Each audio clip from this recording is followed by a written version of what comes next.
Humoresque is a whimsical or fanciful composition. A piece done in a brisk tempo. Dvorak, who wrote this famous piece, Humoresque, initially wrote it as it almost sounds like a hurdy-gurdy piece. Dum da-dum da-dum da-dum da-dum da-dum da-dum da-dum da-dum. So when they decided to use this as a theme in the movie, they actually used that theme as a big, soaring, romantic melody. It's this,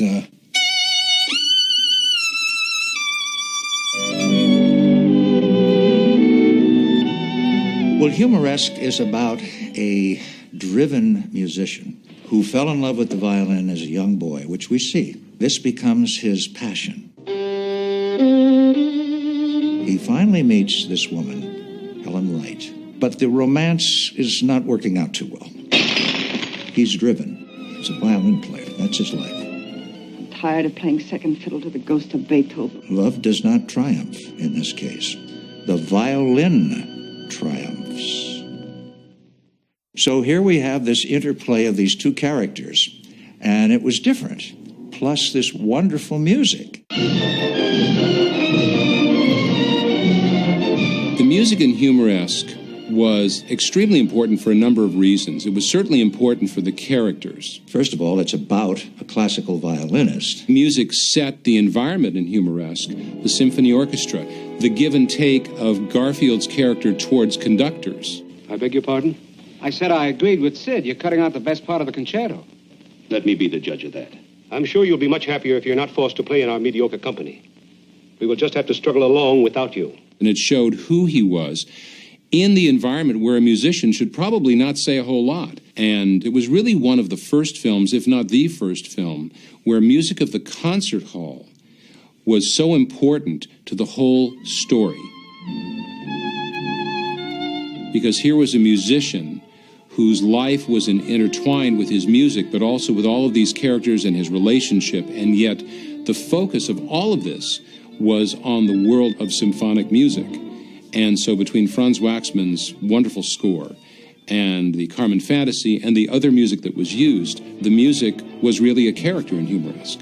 Franz Waxman brought a number of skills and craftsmanship and creativity to Humoresque. My father, Franz Waxman, although his credit on the screen reads conducted by, was the composer, the conductor, and the arranger. Waxman had a great feel for the dramatic action in a film.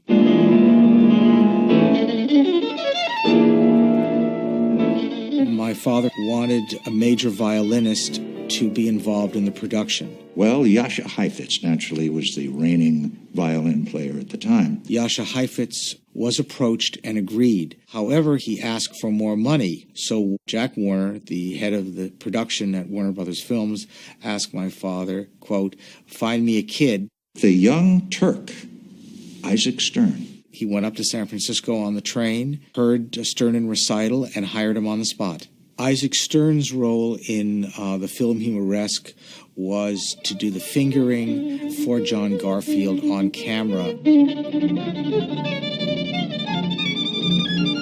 and to record the violin pieces with the Warner Brothers Orchestra. The musical numbers are pre-recorded by the orchestra and Mr. Stern, and then are played back on the soundstage when the actual filming takes place. And you've got, music galore, but John Garfield doesn't play the violin. John Garfield had a very difficult task from the beginning. The way they shot it was they had my father standing there. And Garfield had his hands behind his back. And then they had one musician reaching his arm around through my father's coat to do the fingering on the violin, and then another musician reaching around the other side of my father's shoulder to do the bow work. They also had a double for long shots of John Garfield, so that, it was a violinist for the very long shots. And then they had, once in a great while, a medium shot where you saw John Garfield picking up the instrument and getting ready. Plus, Isaac Stern, they shot looking down on the violin, the bow, the violin, the fingering, so that you could cut to that as though it were shot thusly. You could see Isaac Stern's fingers doing what they were supposed to do. And the effect on screen is, that John Garfield is playing the violin. Thank you, Mr. Bourret. Franz Waxman wrote a great many pieces for symphony orchestra, for voice, for chorus. His music, like many composers, actually becomes a character in the film. The actual depth of the music emotionally will bring out those characters' emotions. The Carmen fantasy, the music helps propel the story forward. Carmen underlined the futility of the love affair between John Garfield and Joan Crawford, and it was underpinned in that particular scene. He was rehearsing the Carmen. Joan Crawford's husband has just agreed to divorce her. She came in and wanted to give him this news about getting the divorce, and she thought he'd stop anything just to, I have wonderful news, darling, exciting, I must talk to you right away. She sends a note to him on stage. He looks at the note, crumples it up and puts it in his pocket and says, May we take it again from letter G, please? Certainly. Thanks. Letter G.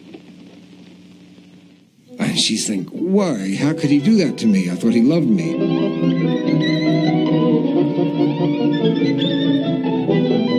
She was jealous of his violin, just as Don Jose knew he could never really possess Carmen. The Carmen fantasy that Franz Waxman created is really a theme and variations on the melodies of the opera Carmen. If you were to follow it along knowing the opera, you could essentially hear the entire synopsis of the opera as played by the violinist in 9.5 minutes. It is one of the most difficult pieces in the orchestral repertoire to play, and that is why there have only been a few great artists who, up until recently, have even attempted it.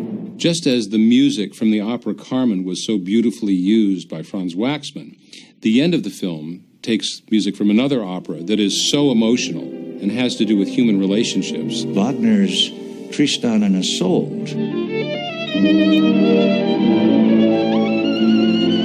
And they use this first as a presentation in the concert hall. Then, of course, it goes right to the character of Joan Crawford. Where Joan Crawford walks into the ocean while you hear over the radio the concert with Paul Bourret. So what Waxman did, knowing that this piece was very, very well known to people as representing this eternal love story of Tristan and Isolde, who are almost like a Romeo and Juliet, and the futility of what their relationship was and how it had to end in death, and use it as a score almost to the death of Joan Crawford, because she's overcome with the grief that she can't have John Garfield. I don't think they could have picked a better piece of music in all of classical music to use for that moment in the film. It is very dramatic, it is passionate, it is peaceful, it is reflective, and it resolves the relationship for John Garfield and Joan Crawford.